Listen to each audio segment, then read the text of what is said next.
The weight of her despair was as heavy as the flower that had purchased her freedom, but Katherine Cole had no tears left to shed as she stood on the auction block in Copper Canyon, Wyoming Territory, 1878, her future being bartered away for sacks of provisions in a town desperate after months of drought and failed harvests. Dirt caked Katherine's once fine dress, her auburn hair matted against her scalp as the ruthless trader Silas Jenkins gripped her arm, presenting her to the crowd of rough-faced men. "Ain't she a pretty thing? I'm selling her for her weight in flour. Times are hard, gents, and this one'll cook and clean better than any of your sorry attempts." Laughter rippled through the crowd, but Katherine kept her gaze fixed on the horizon beyond the town, refusing to meet the eyes that assessed her value in pounds of wheat. At 22, she'd already endured more suffering than most orphaned during the journey west, then taken in by distant relatives who had perished in the epidemic that swept through their settlement last winter. With no one to protect her, she'd fallen into Jenkins' debt and now found herself being sold like cattle. 115 pounds, Jenkins called out. "That's her weight. Who'll give me 115 pounds of flour for this fine woman?" The crowd shifted uncomfortably. In these lean times, that much flour was worth more than gold. Several men shook their heads and walked away. "Ain't nobody got that much flour to spare, Jenkins," someone called out. From the back of the gathering, a tall figure pushed forward. His spurs jangled with each deliberate step, the wide brim of his hat casting shadows across features weathered by sun and wind. Yates Hawkins stood a head taller than most men present, his shoulders broad beneath a dust-covered duster coat. "I've got flour," he said simply, his voice carrying across the suddenly silent crowd. Jenkins' eyes narrowed with interest. "Is that so, Hawkins? 115 pounds. Yates looked directly at Katherine for the first time, his blue eyes meeting hers. She felt something stir within her, not hope. She'd abandoned that long ago, but perhaps defiance. She wouldn't break under his gaze. 230 pounds, Yates said firmly. "Double what you're asking." A murmur swept through the crowd. Katherine's heart hammered in her chest. Jenkins released a low whistle. "Well now, that's mighty generous. What's got you spending so freely, Hawkins? Man like you ain't exactly known for keeping company." "My business is my own," Yates replied, already reaching into his saddlebag to produce a paper. "Here's the receipt from my last delivery to Fort Laramie. I've got the flour at my ranch. You can collect it today." Katherine watched the exchange with rising dread. Being sold once was humiliation enough, but to be valued at twice her weight felt like another kind of degradation. What would this man expect in return for such an investment? Jenkins scrutinized the paper, then folded it into his vest pocket with a satisfied nod.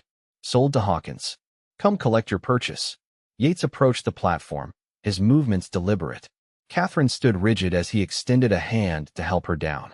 "I can manage," she said, her voice hoarse from days without proper water. "As you wish," Yates replied, stepping back to give her space. She descended on unsteady legs, aware of the curious stares from the townsfolk. Jenkins gave her a rough shove toward Yates. "She's all yours, Hawkins. Hope she's worth the price." Yates ignored him, instead addressing Katherine directly. "My wagon's this way, Mississippi." She hesitated, considering whether to give this stranger her name. "Katherine," she finally said. "Katherine Cole." A flicker of something, perhaps approval, crossed his face. "Katherine," he repeated. "I'm Yates Hawkins." As they walked toward his wagon, Katherine kept distance between them, her mind racing with possibilities of escape. The town of Copper Canyon stretched around them, its buildings weathered and tired, much like its inhabitants. "I know what you must be thinking," Yates said as they reached his wagon. "But you have my word I mean you no harm." Katherine released a bitter laugh. "The word of a man who just purchased a human being doesn't carry much weight, Mr. Hawkins." He helped her onto the wagon seat without touching her, then climbed up beside her. "I didn't purchase you, Miss Cole. I purchased your freedom." She stared at him, searching for deceit in his expression and finding none. "What game are you playing?"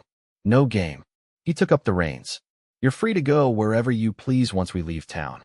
I'll give you money for the stagecoach if that's what you want." The wagon lurched forward, and Katherine gripped the seat. "Why would you spend so much flour just to set me free?" Yates kept his eyes on the road ahead.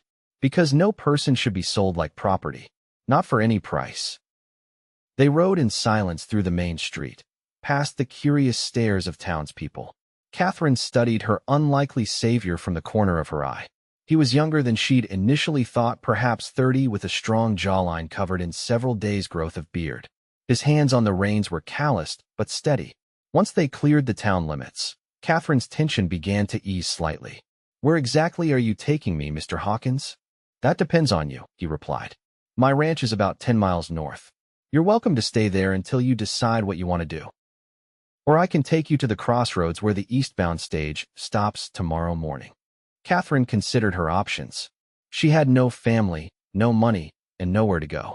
The stage would take her to another town where she'd face the same problems that had led to her current predicament. "Why would you offer your home to a stranger?" she asked cautiously. "Because I know what it's like to have nowhere to go." He glanced at her briefly. "The ranch has a separate cabin. It was meant for ranch hands, but I've never hired any. You'd have privacy there." Katherine watched the landscape roll by, the vast Wyoming prairie stretching toward distant mountains. The sun was beginning its descent, painting the sky in shades of orange and purple. "I suppose I could stay, just until I figure out what to do next," she said finally. Yates nodded. "That's settled then." They traveled the remaining distance in relative silence. As the wagon crested a small rise, Katherine caught her first glimpse of the Hawkins ranch, a modest but well-built house with a barn and corral nestled in a valley protected by pine-covered hills. A small creek wound through the property, its banks lined with cottonwoods. "It's not much," Yates said, misinterpreting her silence for disappointment. "It's beautiful," she replied honestly. After weeks of uncertainty and fear, the peaceful setting stirred something long dormant within her. As they approached, Katherine noticed the smaller cabin Yates had mentioned, situated about 50 yards from the main house. It looked solid and well-maintained. Yates brought the wagon to a stop between the structures. "Let me show you to the cabin." He helped her down from the wagon, careful to respect her space, then led her to the small building. Inside was sparse but clean: a bed with fresh linens, a table with 2 chairs, a small cook stove, and a chest of drawers. "The pump by the back door brings up clean water," Yates explained. "There's soap and towels in the drawer. I'll bring you some food from the house once you've had a chance to settle." Katherine stood in the center of the cabin, overwhelmed by the sudden turn her fate had taken. "Mr. Hawkins, I don't understand why you're doing this." He paused at the door. "Get some rest, Miss Cole. We can talk more tomorrow." After he left, Katherine explored her new surroundings. She found the promised soap and towels, along with a comb and a small hand mirror. Using water from the pump, she washed her face and hands, then attempted to bring order to her tangled hair. The simple act of cleaning herself made her feel more human than she had in weeks. True to his word, Yates returned an hour later with a tray of food, beans, cornbread, and coffee. He knocked respectfully and waited for her invitation before entering. "I'm not much of a cook," he apologized, setting the tray on the table. "It looks wonderful." Katherine's stomach growled at the sight of the first proper meal she'd seen in days. Yates hesitated, then reached into his pocket and placed a small pouch on the table. "There's $20 in there. If you decide to leave, it should be enough for the stage fare and to get you started somewhere new." Katherine stared at the pouch, then back at him. "Why are you being so kind to me?" He shifted uncomfortably under her direct gaze. "Get some sleep, Miss Cole. The door has a lock on the inside. Use it if it makes you feel safer." After he left, Katherine ate until her stomach ached, savoring each bite. Then she locked the door as suggested and fell into the first peaceful sleep she'd had in months. Morning arrived with golden light filtering through the cabin's small window. Katherine woke disoriented, momentarily forgetting where she was. The events of the previous day came rushing back, and she sat up, taking stock of her situation.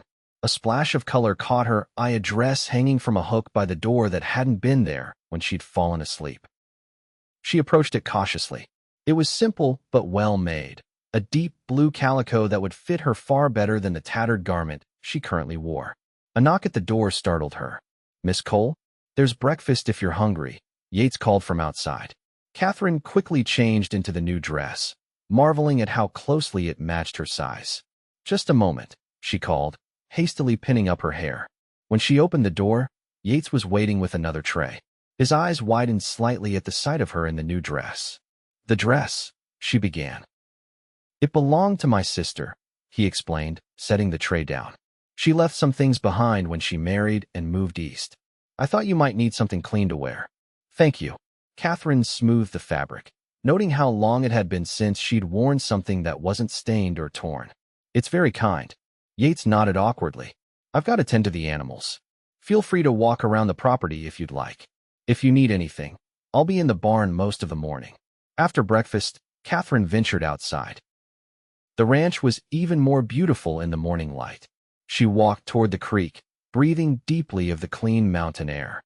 For the first time in months, she felt safe. She spotted Yates in the corral, working with a spirited bay horse. He moved with confidence, his voice low and soothing as he guided the animal through its paces.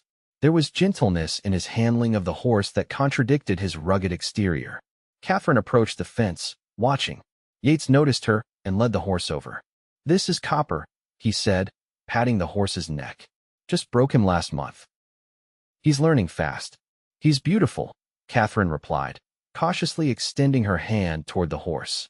Copper sniffed her fingers, then allowed her to stroke his nose. You've been around horses before, Yates observed. My father bred horses in Missouri before we came west, she explained. I used to help with the training. Yates studied her with new interest. I could use help with Copper if you're willing. He needs gentling. I'd like that, Katherine said, surprising herself with how much she meant it. Over the next few days, a routine developed. Mornings were spent helping Yates with chores around the ranch, tending the small vegetative garden, feeding the chickens, and working with the horses. Afternoons, Katherine found herself with time to herself, often sitting by the creek reading one of the books Yates had loaned her from his modest collection. They took their evening meals together in the main house, initially in awkward silence that gradually gave way to conversation. Katherine learned that Yates had come to Wyoming after the war, where he'd fought for the Union despite his Virginia upbringing. He'd built the ranch from nothing, working first as a guide for the Army, then saving enough to buy this land 5 years ago. What about your family? Katherine asked one evening as they sat on the porch watching the sunset. Parents died when I was young. My sister Clara is in Boston with her husband. We write, but she's never visited. He paused. What about yours? If you don't mind my asking. Katherine stared at the distant mountains. My mother died when I was 12. Father remarried, and we came west 3 years ago. He had dreams of starting a new horse ranch. But there was an accident crossing the Green River. Father and my stepmother drowned. I'm sorry, Yates said softly. I was taken in by my father's cousin in a settlement near Casper. They were kind enough, but then the fever came last winter. I was the only one who survived. She traced patterns on the wooden armrest of her chair. I tried to keep the homestead going, but a man like Jenkins doesn't take long to find women on their own. Yates' hands tightened on his chair. Jenkins should be run out of the territory. Men like him are everywhere, Katherine said with resignation. I'm lucky you were there that day. Their eyes met in the fading light, and Katherine felt a warmth that had nothing to do with the summer evening. She looked away first, suddenly conscious of how comfortable she had become in his presence. It's getting late, she said, rising from her chair. Thank you for dinner. Yates stood as well. Katherine, he said, using her given name for the first time. I was wondering if you might want to ride into town with me tomorrow. I need supplies, and thought you might. That is, if you need anything. She smiled at his uncharacteristic awkwardness. I'd like that, Yates. The next day, they set out for town in the wagon. Katherine wore another of Clara's dresses, this one a warm brown that complemented her auburn hair. She'd spent extra time arranging her hair that morning, a fact she tried not to examine too closely. Copper Canyon looked different in the bright morning light, less threatening than it had appeared from the auction block. Still, Katherine felt tension returning as they approached the main street. Yates seemed to sense her discomfort. We won't stay long, he promised. Just need to pick up some supplies and mail a letter to my sister. As they pulled up in front of the general store, Katherine noticed the stares from passers-by. Word had obviously spread about Yates' unusual purchase. Inside the store, the proprietor greeted Yates warmly but eyed Katherine with curiosity. Morning, Hawkins. Haven't seen you in town for a spell. Morning, Phillips. Need the usual supplies, plus some fabric if you've got any. And whatever the lady might want, Yates said, nodding toward Katherine. While Yates discussed his order, Katherine browsed the store's meager selection of goods. She was examining a bolt of cotton fabric when the door opened, bringing with it the one person she'd hoped to avoid. Silas Jenkins stood in the doorway, his small eyes narrowing when they fell on Katherine. "Well, if it ain't Hawkins' purchase," he drawled. "How's she working out for you, Hawkins? Worth all that flour?" Katherine froze, the fabric clutched in her hands. She felt Yates move to stand beside her, his presence solid and reassuring. "I believe our business is concluded, Jenkins," Yates said, his voice carrying a dangerous edge. "I suggest you move on." Jenkins smirked. "Just making conversation. Seems a waste to keep such a pretty thing out at that lonely ranch of yours. Some of the boys were saying maybe you'd be willing to share." He never finished the sentence. Yates moved with surprising speed, grabbing Jenkins by the collar and shoving him against the nearest wall. The store went silent. "Listen carefully," Yates said, his voice low but clear enough for everyone to hear. "Miss Cole is under my protection. She is not property to be bought or sold or shared. If I hear you or anyone else suggesting otherwise, there will be consequences. Do I make myself clear?" Jenkins' face had gone pale, his eyes darting around for support he wouldn't find. Everyone in town knew Yates Hawkins wasn't a man to cross. "No need to get riled," Jenkins muttered. "Was just funning." Yates released him with a slight push. "We're done here. Mr. Phillips, we'll collect our supplies in an hour." Outside, Katherine took a shaky breath. "You didn't have to do that." Yates' face was still hard with anger. "Yes, I did." He helped her back onto the wagon. "Let's go to the post office, then we can leave." They completed their errands in tense silence. As they left town, Katherine finally spoke. "Thank you for what you said in there." Yates kept his eyes on the road. "I meant every word." That evening, Katherine insisted on cooking dinner, a gesture of gratitude that turned into something more as they sat across from each other at Yates' table. The roast chicken and potatoes weren't fancy, but they represented the first meal she'd prepared in her new life. "This is delicious," Yates said, helping himself to seconds. "You didn't have to go to all this trouble." "I wanted to." Katherine watched him eat with satisfaction. "It feels good to contribute something." After dinner, they sat on the porch as had become their custom. The summer night was warm, crickets chirping in the tall grass beyond the yard. Katherine was acutely aware of Yates beside her, his profile strong in the lamplight spilling from the window. "I've been meaning to ask," she said, breaking the comfortable silence. "Why did you pay double what Jenkins was asking?" "Twice my weight in flour seems excessive even for a charitable act." Yates was quiet for so long she thought he might not answer. Finally, he spoke, his voice low. "When I first came to this territory, I saw a Shoshone woman being sold to miners for supplies. I didn't have anything to offer then, no money, no goods. I watched them take her away." He paused. "I've never forgotten the look in her eyes." Katherine felt her throat tighten. "So, I was atonement for a past regret?" "No," he said quickly, turning to face her. "You were never that. When I saw you on that platform, I knew I had to help. The double payment was to make sure Jenkins never tried to claim you back." In his mind, the transaction is more binding because he got more than he asked. "You thought of everything," Katherine murmured. "Not everything," Yates admitted. "I never thought about what would happen after." "After?" He looked away. "After you came here. After I started to." He trailed off. Katherine's heart quickened. "Started to what, Yates?" "Started to care about you," he finished, his voice barely audible. "More than I should." The confession hung between them, changing everything. Katherine reached out hesitantly, placing her hand over his. "Is that such a terrible thing?" Yates looked down at their joined hands, then back to her face. "Katherine, I don't want you to feel obligated or indebted. You owe me nothing." "I know that," she said firmly. "What I feel is an obligation, Yates." In the soft evening light, Yates Hawkins looked younger, more vulnerable than she'd ever seen him. He gently turned his hand beneath hers, interlacing their fingers. "What do you feel?" he asked, his eyes searching hers. Instead of answering with words, Katherine leaned forward and pressed her lips to his. It was a gentle kiss, tentative and questioning, but it carried the promise of something deeper. When she pulled back, Yates looked stunned. "I feel like I've found my way home," she whispered. The weeks that followed were filled with discoveries of each other and of the growing bond between them. Katherine moved her few belongings into the main house. though she insisted on maintaining her own room. Yates respected her need for independence, even as their relationship deepened. Together they worked the ranch, Katherine proving herself an invaluable partner.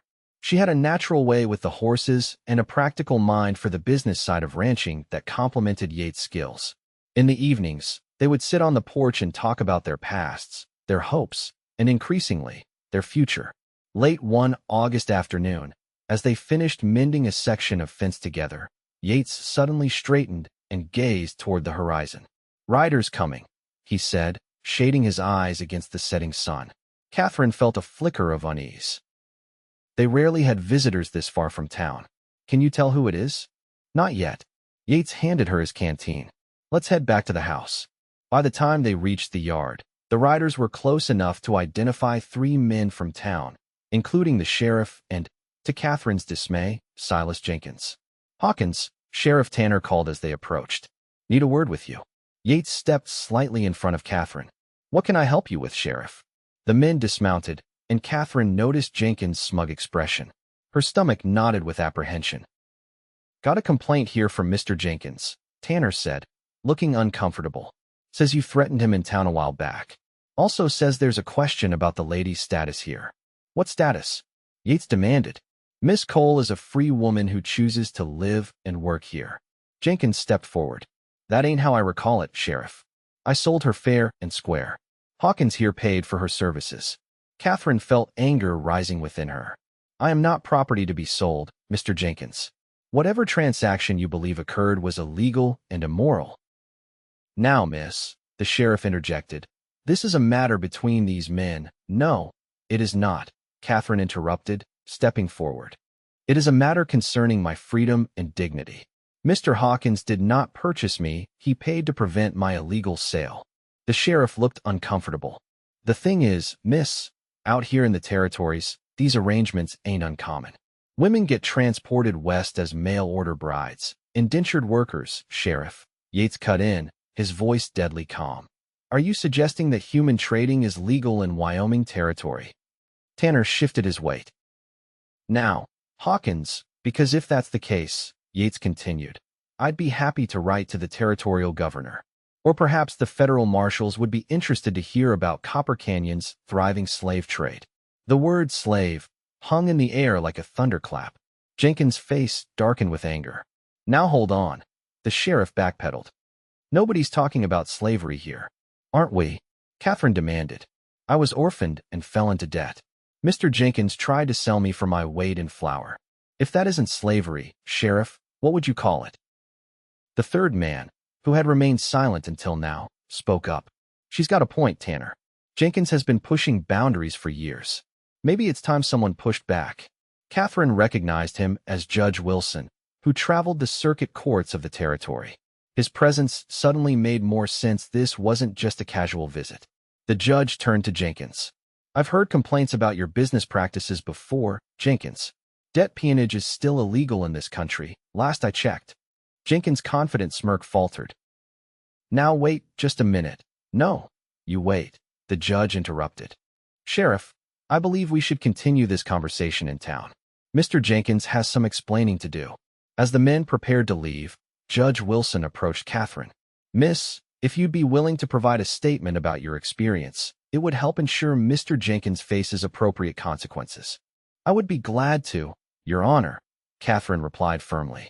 After the men rode away, Yates and Katherine stood in silence for a moment, processing what had just happened. "Are you all right?" Yates finally asked, his face etched with concern. Katherine nodded, though her hands trembled slightly. "I think so. It feels strange to stand up to him after being so powerless." "You were never powerless," Yates said, taking her hands in his. "Not truly. Jenkins just couldn't see your strength." She looked up at him. This man who had risked everything to help a stranger. "I need to ask you something, and I need the truth." "Anything," he promised. "When you paid for me that day, did you ever, even for a moment, think you were buying a wife or a worker or anything else?" Yates' expression softened. "Katherine, I paid that flower to free you, not to own you. Everything that's happened between us since then, every feeling, every choice has been freely given by both of us." She searched his eyes and found only honesty there. Thank you for giving me back my choice. You gave yourself back your choice, he corrected gently. I just created an opportunity. That night, they sat on the porch swing, watching as stars appeared one by one in the darkening sky. Katherine rested her head against Yates' shoulder, feeling a contentment she'd never expected to find. I need to go to town tomorrow, she said, to give my statement to the judge. I'll go with you, Yates offered. No, Katherine said, sitting up to look at him. I need to do this myself, to face Jenkins on my own terms. Yates studied her face, then nodded. You're right, but I'll be waiting for you when you're done. I know you will, she smiled. You always are. The next day, Katherine rode into Copper Canyon alone, sitting tall in the saddle on one of Yates' gentlest mares. The town looked different through the eyes of a woman who knew her own worth smaller, less intimidating. At the sheriff's office, she gave her testimony clearly and precisely, recounting not only her own experience, but also what she knew of Jenkins' other dealings. Judge Wilson listened attentively, occasionally asking questions, but never doubting her account. You've shown remarkable courage, Miss Cole, the judge said when she finished. Your testimony, combined with others we've collected today, should ensure Mr. Jenkins faces serious charges. As she prepared to leave, the judge added, If you don't mind my asking, what are your plans now? Will you be staying in the territory? Katherine smiled. Yes, Your Honor. I have a home here now. When she emerged from the sheriff's office, she was surprised to see Yates waiting across the street, leaning against a hitching post. Despite her insistence on coming alone, he'd ridden into town anyway, staying at a distance but present nonetheless. I thought you were going to wait at the ranch, she said as she approached. Yates smiled sheepishly. I tried. Couldn't do it. He studied her face. How did it go? Well, I think. The judge believes Jenkins will face charges. She untied her horse, but made no move to mount. Yates, there's something I need to say. He waited, his expression open and patient. When you found me, I had nothing, not even a name of my own choosing. Jenkins called me girl, or worse. You asked my name and respected it. You gave me choices when I had none. She took a deep breath. But there's one more name I'd like to have, if you're willing to give it. Yates' breath caught. Katherine, I'd like your name, Yates Hawkins. Not because you bought me or saved me, but because I choose you, just as you chose me. For a moment, Yates stood perfectly still. Then he closed the distance between them, taking her hands in his. Are you certain? You've only just regained your freedom. I'm not exchanging freedom for marriage, Katherine said firmly. I'm choosing to share my life with the man I love. There's a difference. Yates' smile was brighter than she'd ever seen it.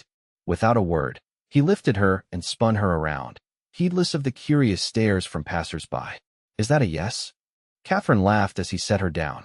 It's the easiest yes I'll ever say, Yates replied, before kissing her right there on the main street of Copper Canyon. They were married 2 weeks later in a simple ceremony performed by Judge Wilson before he continued on his circuit. Clara sent a telegram of congratulations and a promise to visit in the spring.